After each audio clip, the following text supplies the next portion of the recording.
What's up, y'all? So as you may have seen already, what I really enjoy doing is making vegan versions of dishes I've either had in the past or I've seen chefs make on TV.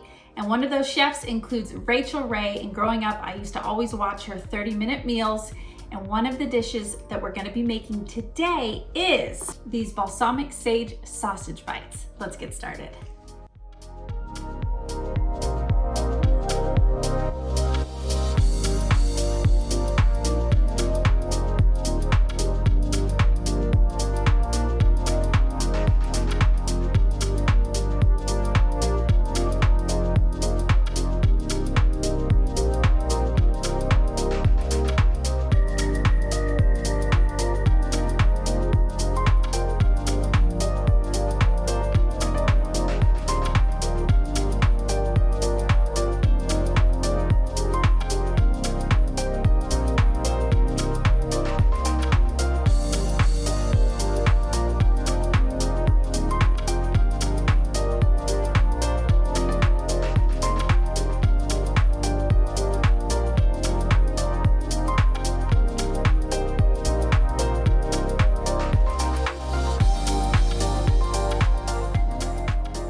And there we have our balsamic sage sausage bites.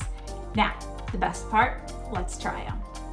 And what's great is you have this extra sauce that you get to dip them in, which makes them that much more flavorful.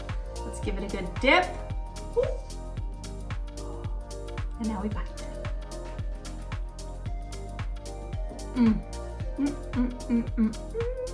Yum! These are so good, they're so magical. Let me show you what they look like on the inside. Wow, really, really good. You got the sausage, you got the sage, you got the spicy mustard we use, the apricot preserves, the balsamic. There's so much flavor going on here. And when you first think spicy mustard, apricot preserves, balsamic, you're like, wait, hold on, what are we doing here? But trust me, they are so, so good. Perfect for fall time, winter time, great for parties, great for dinners. They are just hands down delicious. So if you make these, drop a comment below, let me know what you think. And if you like this video, make sure you subscribe for more recipes and fun things coming soon. Thanks for watching. See ya.